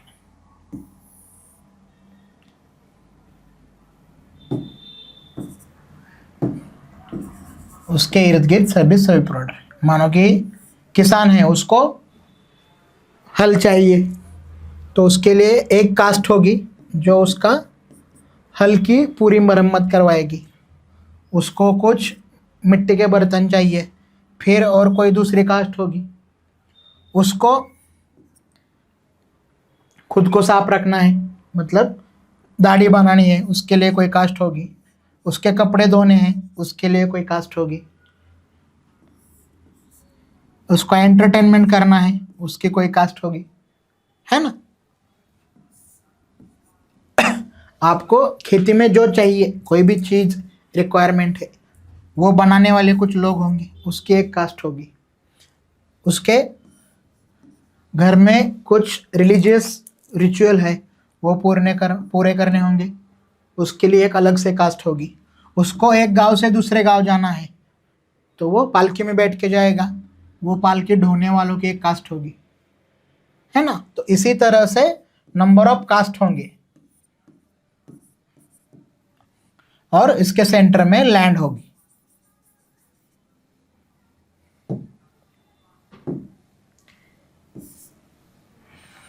सेंटर में लैंड है और उसके इर्द गिर्द सभी कास्ट होंगी, और उनको पे कैसे करेंगे, लैंड होल्डिंग कास्ट जो है बाद में जब भी साल में 1 या 2 बार फसल होगी तो कुछ परसेंटेज 1/8 या 1/60 या 1/32 जो भी जितना इम्पोर्टेंट है उस हिसाब से होगा। इसकी भी एक क्लासिफिकेशन होगा अलग से, ये सभी उसके लिए उतने ही अहम नहीं है। कोई कास्ट ज़्यादा अहम है, कोई कम अहम है, तो उसके हिसाब से उसको 138, 116 या 1/8 हिस्सा मिलेगा, जो भी आपका लैंड से जो भी आपकी अर्निंग हुई है। तो ये जमींदारी प्रथा इसके हिसाब से। अगर मान लो कि एक कास्ट है, उसकी मुझे ज़्यादा ज़रूरत नहीं है, तो मैं उसे 132, 164 ही शेयर दूंगा, जो भी है, धान है, गेहूं है या चावल है। तो ये इसे कहते हैं जजमानी सिस्टम। तो एक तरीका है कास्ट सिस्टम को बरकरार रखने का। और वो कब बदला? अंग्रेजों के आने के बाद, ईस्ट इंडिया कंपनी आने के बाद वो चेंज हुआ पूरी तरह से। क्योंकि ईस्ट इंडिया कंपनी कुछ हद तक वो 12th सेंचुरी में भी बदला, 11-12 सेंचुरी में। क्योंकि जब यहाँ पे टर्क आए, अफगान आए, तो उन्होंने कैश में पेमेंट देना शुरू कर दिया। कैश में, मानो मैं एक लोअर कास्ट का आदमी हूँ जो पत्थर की चीज़ें कुछ बनाता हूँ, पत्थर से कुछ बनाता हूँ, जो भी आपको आवश्यक है, पर मुझे साल में 1 या 2 बार चावल या गेहूँ मिलते हैं उस गांव के एक किसान से, या जितने भी किसान हैं उनसे। तो फिर क्या हुआ, ये टर्क अफगान आए, उन्होंने खुद से बिल्डिंग बनाना शुरू कर दी, और उन्होंने मुझे बुलाया, आप अच्छी तरह से बनाते हो, आप हमें चाहिए, और उन्होंने कैश में पेमेंट देना शुरू कर दिया। तो हल्का सा बदलाव होना शुरू हुआ कास्ट सिस्टम में। और उसके बाद बदलाव क्या हुआ, ईस्ट इंडिया कंपनी के आने के बाद, जिन्होंने सबको, जिसे क्या कहते हैं, इक्वालिटी बिफोर लॉ, उन्होंने एस्टेब्लिश किया। ये हिंदुस्तान में कभी भी नहीं था अंग्रेजों के आने से पहले। इक्वालिटी बिफोर लॉ, कि लॉ के सामने सभी इक्वल है, सभी समान है। क्योंकि अगर आप कोई क्राइम करो तो ईस्ट इंडिया कंपनी आने से पहले क्राइम के लिए जो पनिशमेंट होती थी वो आपके वर्ण के अनुसार थी। अगर आप अपर वर्ण के हैं तो कम पनिशमेंट होगी, लोअर वर्ण के हैं तो ज़्यादा होगी। और फिर वो तो caste system east India company के आने के बाद या एजुकेशन आने के बाद थोड़ी कम होना शुरू हुई। स्वतंत्रता संग्राम और उसके बाद भी जातिगत विभाजन राजनीति और समाज दोनों में गहराई से मौजूद है। राजनीति का तो हमने देखा, क्योंकि ये नंबर गेम है राजनीति, और हमें कास्ट का एक क्लस्टर बना के रखना है, तो वो उसी तरह से होगा। समाज में क्या है, क्योंकि मैं जो भी करता हूँ वो एक प्रिविलेज से जुड़ा है, तो जो प्रिविलेज लोग हैं वो उसे छोड़ना नहीं चाहते कास्ट को जो है। तो क्योंकि सभी, हमारा रहन सहन, खान पान, हमारा सोचने का तरीका, ये सब कास्ट से डिसाइड होता है, जिसे हम कास्ट कॉन्शियसनेस कहते हैं। जैसे क्लास कॉन्शियसनेस होता है, वैसे कास्ट कॉन्शियसनेस होता है। मुझे कौन सी चीज़ अहम लगती है और कौन सी नहीं लगती, ये कास्ट से डिसाइड होता है। मैं कौन सा काम करूंगा या कौन सा काम नहीं करूंगा, ये कास्ट से डिसाइड होता है। जैसे मानो, उसका सबसे बढ़िया उदाहरण क्या है, महात्मा गांधी ग्राम स्वच्छता अभियान है ना। वो क्या, सफाई के लिए एक अभियान है, मिशन है गवर्नमेंट का कि हिंदुस्तान साफ सुथरा हो। ये कभी नहीं होगा भारत में।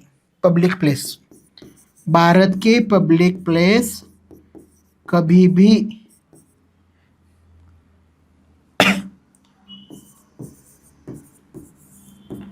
स्वच्छ नहीं हो सकती। उसका रीज़न क्या है पता है? क्योंकि इंडिया में 90% ऑफ कास्ट जो है, वो लोग ये मानते हैं 90% कि साफ सफाई करना मेरा काम नहीं है, इसके लिए अलग से कोई जाति बनाई हुई, क्योंकि वो काम के लिए प्रेस्टीज नहीं है। वो घर साफ रख देंगे क्योंकि वो हेल्थ का इशू है, वो खुद का घर साफ रखेंगे या कोई बाहर से आदमी बुलाकर उससे साफ करवाएंगे। लेकिन कभी भी अपर कास्ट जो है, जब तक उसके दिमाग में कास्ट सिस्टम है, तब तक इंडिया की पब्लिक प्लेस साफ नहीं हो सकती। ये आप लिख लो मुझसे, मैं स्टैम्प पेपर पे लिख के दूंगा। पंकज त्रिपाठी कहते हैं ना, लिख के दो, वैसे लिख के दूंगा मैं, क्योंकि ये दिमाग में है कि मैं सर्टन कास्ट से बिलोंग करता हूँ और ये मेरा काम नहीं है। तो ये समाज में हम देख सकते हैं कास्ट किस तरह से गहराई से मौजूद है। कास्ट कैसे कायम रहती है, जिसे हम क्या कहते हैं, अरेंज मैरिज की एक सिस्टम है ना।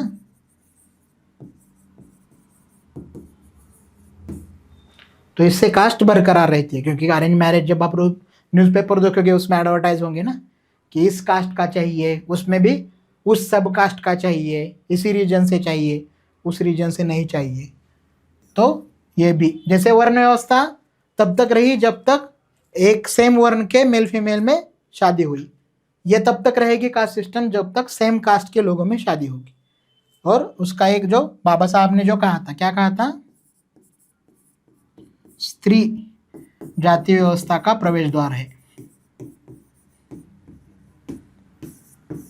ये आप लिख लो कोट, आप किसी ऐसे में यूज कर सकते हो। स्त्री जो है वो जाति व्यवस्था का जो गेट, मेन गेट है, वो वहां से जाति व्यवस्था एंटर होती है, इसलिए इंटरकास्ट मैरिज ज़्यादा होंगे। तो एक में जो भी अलग अलग कास्ट है उनके एक दूसरे के बारे में जो भी उनके दिमाग में जो भी है वो साफ होने में मदद होगी। सोशल जस्टिस की अवधारणा क्या है वो हम देखेंगे। ये उदाहरण जो हमने अभी देखा बाबा साहब का, सामाजिक न्याय का उद्देश्य हर व्यक्ति को समान अवसर देना है, इक्वालिटी ऑफ अपॉर्चुनिटी हम जिसे कहते हैं।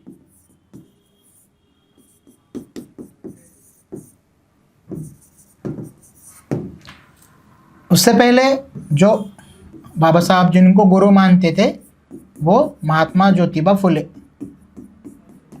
उन्होंने भी, मैंने कल कहा था ना 1873 में उन्होंने सत्यशोधक समाज की स्थापना की थी। वो इसी कारण से हुआ था, उसका ध्येय वही था, उसका जो मेन एम था वो यही था कि कास्ट वर्ण खत्म करना है।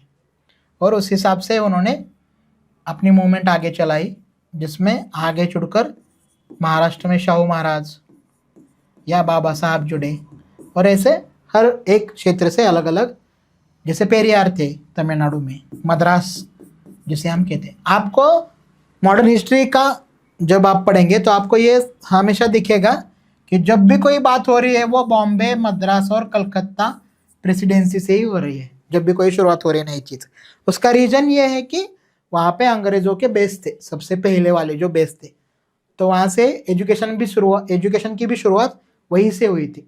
जैसे बॉम्बे, मद्रास, कलकत्ता यूनिवर्सिटी की जो शुरुआत है वो 1857 में हुई थी। और जब आप जैसे ही एजुकेशन बढ़ेगा तो इस ऐसी चीज़ें मूवमेंट सोशल रिफॉर्म की या सोशल जस्टिस के मूवमेंट बढ़ती जाएंगी। क्योंकि बिहार में कोई यूनिवर्सिटी नहीं बनाई अंग्रेज़ों ने, तो वहाँ पे आप देखेंगे कि थोड़ा सा ज़्यादा बैकवर्डनेस है सामाजिक न्याय के मामलों को देखें तो इसलिए उन्होंने क्या कहा, जिसे क्या कहते हैं, एक ब्लडहीन रिवॉल्यूशन हम जिसे कहते हैं, जैसे रक्तविहित क्रांति हम जिसे कहते हैं, जैसे खून भी नहीं बहा और रिवॉल्यूशन भी हुआ। रक्तविहीन क्रांति हम जिसे कहते हैं वो है संविधान, क्योंकि उसमें समानता का अधिकार मिला। अफर्मेटिव एक्शन हम जिसे कहते हैं, या रिजर्वेशन जिसे कहते हैं, शिक्षा और नौकरियों में अवसर। वो जो मैंने लाइन लिखी थी ना, ये कि अपर कास्ट के पास ये 10 पॉइंट हो गए और ये -10 में चल रहा है, तो ये जो गैप है, ये गैप कम करने के लिए कुछ सीटों का प्रावधान है, परसेंटेज जो है एजुकेशन में और आपकी जो नौकरियां में है। क्योंकि वो कई बार जो लोग कहते हैं कि मतलब आप एक छोटी सी बात समझ लो कि बर्थ जो है वो प्योर एक्सीडेंट है। बर्थ जो है, क्योंकि आपने कोई अर्जी नहीं दी थी ब्रह्मदेव के पास कि मुझे इसी देश में, इसी ज़िले में, इसी कास्ट में, इसी घर में पैदा होना है, तो ये प्योर एक्सीडेंट है। जहाँ आज आप हो वहाँ कोई और भी हो सकता था, या आप किसी और कास्ट में भी पैदा हो सकते थे, आप नहीं हुए, एक रैंडम है। एक रैंडम चीज़ है ये, इसका कोई लॉजिक नहीं कि आप किस कास्ट में पैदा हुए। तो ये हम सबकी जिम्मेदारी बनती है कि आप सेंसिटिव हो इस बारे में। अगर आप अपर कास्ट में पैदा हुए तो जो लोग लोअर कास्ट में पैदा हुए उसके बारे में आपकी सोच में थोड़ी संवेदना हो, थोड़ा सेंसिबल बिहेवियर आपसे एक्सपेक्टेड है, क्योंकि आप भी उस जगह हो सकते थे, रैंडमली आप इस घर में पैदा हुए। इसे क्या कहते हैं? Natural lottery winner.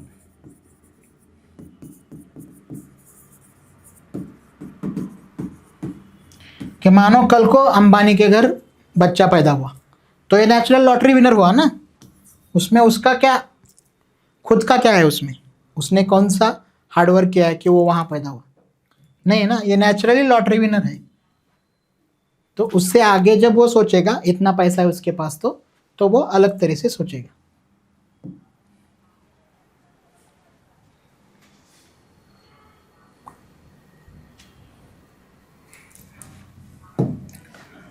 सामाजिक न्याय आंदोलन, उसका पहला चरण जो है वो जेपी आंदोलन हम जिसे कहते हैं, वो सामाजिक असमानता के खिलाफ आवाज उठाए। जो आपकी बिहार की जो राजनीति है, राजनीति का जो इतिहास है, उसमें से आप एग्जाम्पल लिख सकते हैं। दूसरा है लालू प्रसाद यादव जी का, कि पिछड़े वर्ग और दलितों की राजनीति को मजबूती दी, जो उनके अहम एक उनकी उपलब्धि मानी जाती है। पंचायती राज में महिला और वंचित वर्गों के लिए आरक्षण, पंचायती राज इंस्टीट्यूट में। तो आपको देखने को मिलेगा जो लोग पीआरआई में पहली बार गए, पंचायती राज इंस्टीट्यूट में चुनकर गए, वो उन्होंने बाद में स्टेट लेवल का भी उनकी लीडरशिप उन्होंने संभाली। ऐसा होता है। चुनौती क्या है इसमें? कास्ट सिस्टम के सबसे बड़ी चुनौती क्या है? हिंसा और भेदभाव। भेदभाव सटल होता है थोड़ा सा, जैसे चाय का ग्लास अलग रख दिया, कप अलग रख दिया, मैरिज शादी नहीं हुई। हिंसा ये थोड़ा विजिबल फॉर्म है, जैसे हमेशा होता है कि ऑनर किलिंग हम जिसे कहते हैं। मानो कोई अपर कास्ट और लोअर कास्ट लड़का लड़की शादी करना चाह रहे हो तो उसके ऑनर किलिंग के लिए हो सकते हैं। विकास योजनाओं में असमानता, वो फेवर करते हैं पॉलिसी मेकिंग में, कि अगर पॉलिसी मेकिंग में लोअर कास्ट के लोग हो ही ना तो कुछ हो ही नहीं सकता उसके बारे में। जैसे मान लो इसरो सबसे हमारी सक्सेसफुल हमारी ऑर्गेनाइजेशन है, इसरो है ना, साइंस टेक में, मतलब चांद पर पहुंच गए वो यहां से तय करते हैं कि चांद की कौन से कोऑर्डिनेट पे हमें पहुंचना है, कौन सी जगह पे पहुंचना है, और वो कर भी देते हैं। ऐसा क्यों है? क्योंकि इसरो में अपर कास्ट की संख्या जास्त थी। अपर कास्ट की जो उनकी वहां पे जो साइंटिस्ट है उनमें अपर कास्ट लोग ज्यादा है। अगर लोअर कास्ट लोग ज्यादा होते तो वो क्या बनाते? सबसे पहले वो कैसा रोबोट डिजाइन करते जो नाले की सफाई करे। यह हमारे लिए शर्म की बात नहीं है कि हम एक साथ 100 सैटेलाइट लॉन्च कर सकते हैं, लेकिन अभी भी हमारे नाले की सफाई करते वक्त कुछ लोग मर जाते हैं और उन्हें मुआवजा तक नहीं मिलता। मुआवजे की बात छोड़ो, मर क्यों जाते हैं लोग? क्यों मर जाते हैं? सोल ब्रेड विनर होते हैं ना वो अपनी फैमिली के। तो क्या हम एक ऐसा रोबो नहीं बना सकते 2025 में भी जो नाले की सफाई करे और एक आदमी को उसमें उतरना ना पड़े? आर्टिकल 15 में देखा ना आपने वो किस तरह से, जैसे बेजवाड़ा विल्सन है जो काम करते हैं, अगर आप उनको देखेंगे तो आपको समझ में आएगा। तो ये पॉलिसी मेकिंग में प्रायोरिटीज तय रहती है। पॉलिसी मेकिंग की प्रायोरिटीज क्या है? बिटकॉइन है, डिजिटल करेंसी है, 5G हो गया, अब 6G होगा आगे, हर एक के पास स्मार्टफोन होगा, हर एक के पास इंटरनेट कनेक्शन होगा। ये पॉलिसी मेकिंग की प्रायोरिटीज है। पर पॉलिसी मेकिंग की प्रायोरिटीज ये नहीं है। क्यों नहीं है? क्योंकि पॉलिसी मेकिंग में लोअर कास्ट के लोग नहीं। तो ये सबसे विकास योजनाओं का प्रॉब्लम है। शिक्षा और रोजगार में अभी भी अंतराल। असर का रिपोर्ट होता है ना हर साल, या कोई भी हो उसमें, तो आप देखेंगे एजुकेशन या एम्प्लॉयमेंट में परसेंटेज जो है वो स्क्यू रहता है, अपर कास्ट का ज़्यादा है, लोअर कास्ट का कम होता है। इसके लिए फिर जो मैंने कहा था लास्ट में क्या होगा आपके कंक्लूजन। कंक्लूजन में आप क्या लिखोगे, सॉल्यूशन देखोगे ना आप, ये समस्या है, मैंने जैसे कहा था कि समस्या है, उसके सभी पहलू समझेंगे और बाद में लास्ट में हम उसे सॉल्यूशन देंगे। शिक्षा और आर्थिक विकास को जातिगत सीमा से ऊपर रखना, मतलब इतने कॉलेज और स्कूल शुरू करें कि कोई भी पढ़ना चाहे तो पढ़ सकता है, तो जो कोर्स चाहे वो पढ़ सकता है। राजनीति में जातिवाद की जगह विकास आधारित दृष्टिकोण हो। हम नेता इस वजह से चुने जो शिक्षा पर ध्यान दे, हेल्थ पर ध्यान दे, एम्प्लॉयमेंट पर ध्यान दे, अच्छी सड़कें बनाए, 24 घंटा बिजली हो, है ना। ये जब आप भी चुने किसी को भी तो ये होना चाहिए आपका दृष्टिकोण, ना कि ये। और सामाजिक जागरूकता और पीढ़ीगत मानसिकता प्रयोग, ये इसमें ज़्यादा टाइम लगेगा मेंटेलिटी बदलने में लोगों की, क्योंकि वो 2000 सालों की है और सोशल जो है वो सेटअप आपको बदलना पड़ेगा। कंक्लूजन में हम क्या देखें, सामाजिक न्याय तभी संभव है जब जातिगत पहचान से उठकर समान अवसर और समान सम्मान हर वर्ग को मिले। सच्चे अर्थों में लोकतंत्र तभी सफल होगा जब सबका साथ, सबका विकास, सबका विश्वास वास्तवता बने। ये अभी नहीं है ना, ये रियलिटी नहीं है, ये रियलिटी बननी चाहिए। तो ये हमने अभी एक टॉपिक डिस्कस किया। मैं फिर से रिवाइंड करता हूँ, हमने आज क्या क्या देखा, ऐसे आपका सिलेबस का हिस्सा क्यों है ये देखा, ऐसे क्या है ये हमने समझने की कोशिश की, और हमने आज एक थोड़ा सा जटिल टॉपिक था उसको हमने अच्छे से समझने की कोशिश की। नेक्स्ट लेक्चर में हम एक या दो टॉपिक डिस्कस करने की कोशिश करेंगे।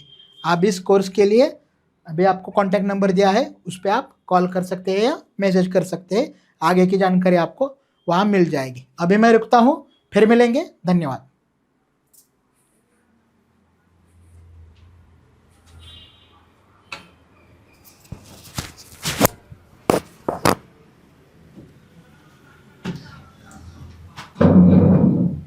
पास करूँ